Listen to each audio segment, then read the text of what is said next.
This is Optimal Relationships Daily, episode 1394. What is the definition of monogamy? By Evan Marc Katz of evanmarckatz.com. Hello, everybody, and welcome once again to ORD.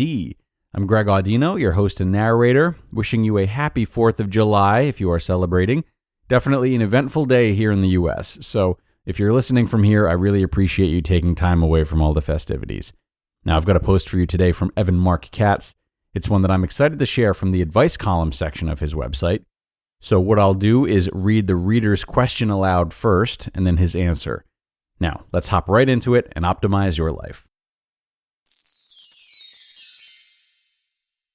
What is the definition of monogamy? By Evan Marc Katz of evanmarckatz.com. Hi, Evan. I started dating this guy we met online about 6 weeks ago. Our first date was one of those dates where we just kept talking, and even though we met early, we ended up closing the bar. I only had 2 drinks. He followed up the next day and secured the second date within 2 days for the following weekend. Skip a few dates, we sleep together. After that happened, on our next date, which was a really romantic restaurant here in LA, I told him I need to know for my own health and safety that this is monogamous. He assured me it was. Fast forward 3 more weeks, he's been swamped with work, high-powered attorney at a huge firm, and our dates have become more like hangouts, and not as scheduled or formal due to his 100-hour work weeks. He calls me one night, we'd been communicating every day via phone and text, and says that a friend is coming to town this coming weekend who he has hooked up with before and staying with him. This is the man who was too busy to hang out the previous weekend. He went on to say that because he likes me and respects me, he wants to tell me that this might happen again.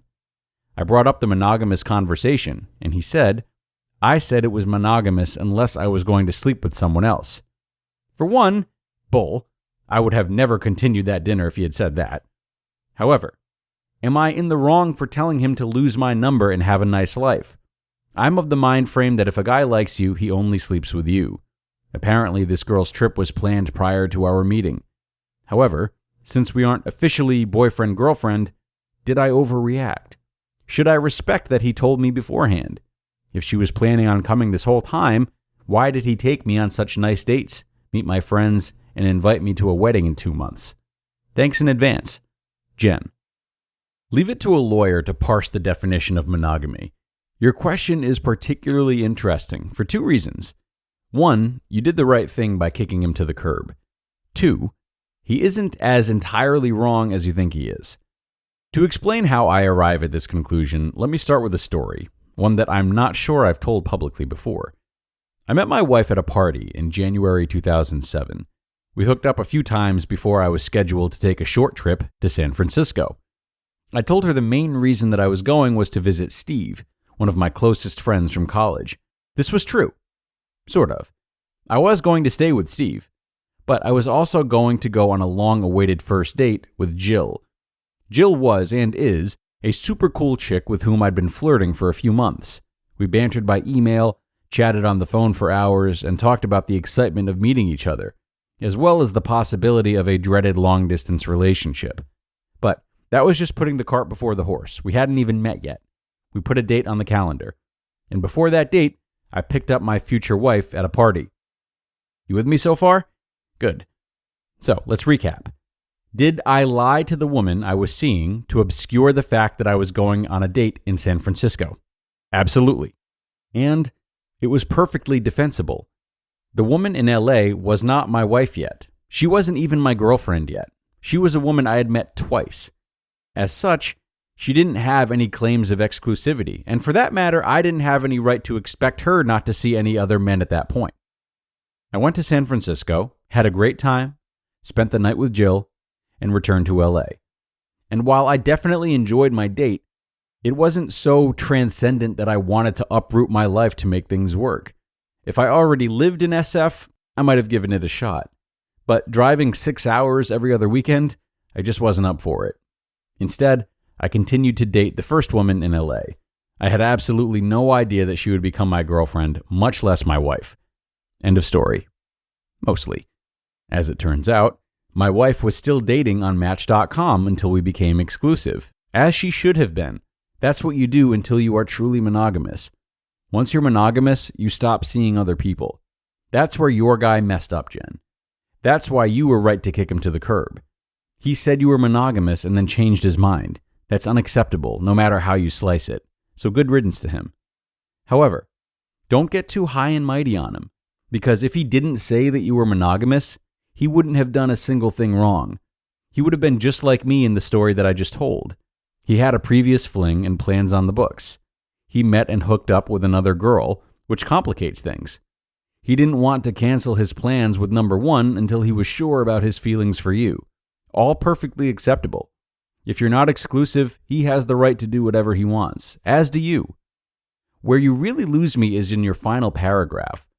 Quote, I'm of the mind frame that if a guy likes you, he only sleeps with you. End quote. Not remotely true.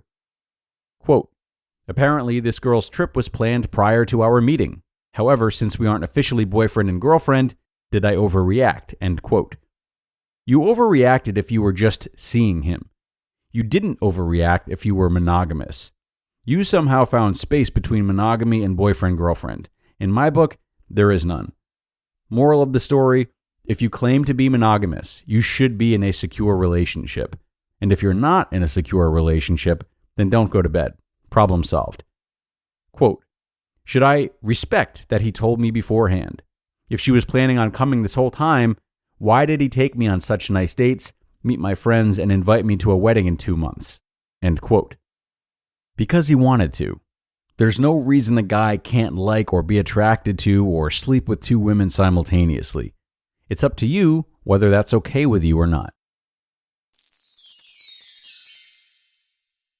You just listened to the post titled, What is the Definition of Monogamy? By Evan Marc Katz of evanmarckatz.com. And thanks a lot to Evan for this one. I really liked his approach here, and to me, it definitely provides a lesson for all of us, regardless of whether or not we're in a similar situation as Jen, wondering about monogamy.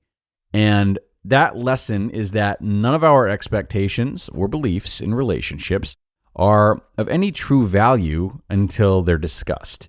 And the lack of that discussion is what hurts a lot of couples. We might have grown up around or been exposed to similar types of relationships, leading us to enter into relationships with what feels like a pretty clear set of expectations, whatever they may be. But these preconceived notions are rendered invalid until they're actually talked about and each partner has an opportunity to be open about their beliefs, their needs, their boundaries, etc.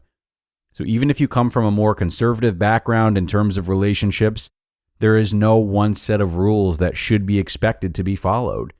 Communication, intimacy, commitment, these things look different to everybody. And part of getting to know your partner the right way and expressing yourself to them the right way includes talking about these types of things, how they've existed for you in the past, how you'd like them to be now, and just discovering how that looks for the new life form that is your relationship. This definitely isn't something to sleep on, everyone. So if you need to have a talk about that, or if it feels unclear, go do it now. We're done anyway. I hope you liked this episode, everybody. I sure did. It definitely prompted some important discussion. So thanks again to Evan. Thanks to all of you. And I will see you back here tomorrow where your optimal life awaits.